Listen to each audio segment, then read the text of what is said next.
40 হাত উঁচু দুটো পাথুরে মূর্তি বসে আছেন নীল নদের দিকে মুখ করে। তার পেছনে পাথরের পাহাড়। আমাদের সামনে যিনি বসে আছেন তার নাম তৃতীয় আমেনহোতেপ। খ্রিস্টপূর্ব 1382 থেকে 1344, দীর্ঘ 38 বছর তিনি মিশর শাসন করেছিলেন। ফেরাউন তথা দ্বিতীয় রামসিসের আগে তিনিই ছিলেন দুর্দণ্ড প্রতাপশালী ফারাও।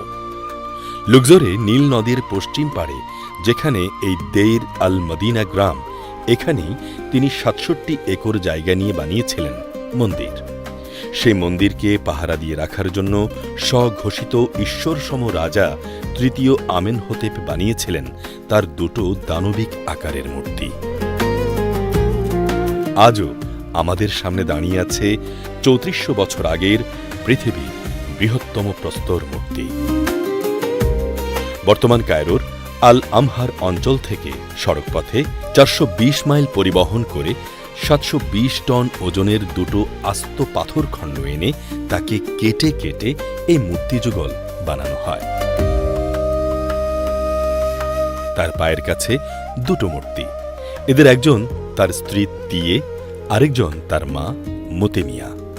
ওদের উচ্চতা তার হাঁটুর সমান। তার নিজের উচ্চতা 60 ফুট। দুটো মূর্তির মধ্যে ফারাক আছে 50 ফুটের। বেশ কিছু টুরিস্টের জটলা এখানে। যেখানে এই গ্রাম, এটা নীল নদের সবুজ বনানী অঞ্চলের শেষ মাথা। এখান থেকে শুরু হয়েছে মরু আর পাহাড়। পেছনের পশ্চিম দিকে তাকালে কতগুলো পাহাড়কে ব্যাকগ্রাউন্ডে রেখে দাঁড়িয়ে থাকা এই দুটো প্রস্তর মূর্তি ছাড়া আর কিছু দেখা যায় না। ছিমছাম গ্রামটিতে লোকারণ্য নেই। মিশরীয়রা এসব দেখতে আসে না। যে সকল বিদেশি আসে তাদের কাছে নানা রকম পুতুল বিক্রি করাই তাদের উদ্দেশ্য। আমেনহোতেপের বিস্তৃত সৌধ দেখা শেষ। এবার আমরা ছুটি ভ্যালি অব কিংসের দিকে, যেখানে 62 জন ফারাও রাজার সমাধি সৌধ ছিল পাহাড়ের তলায়।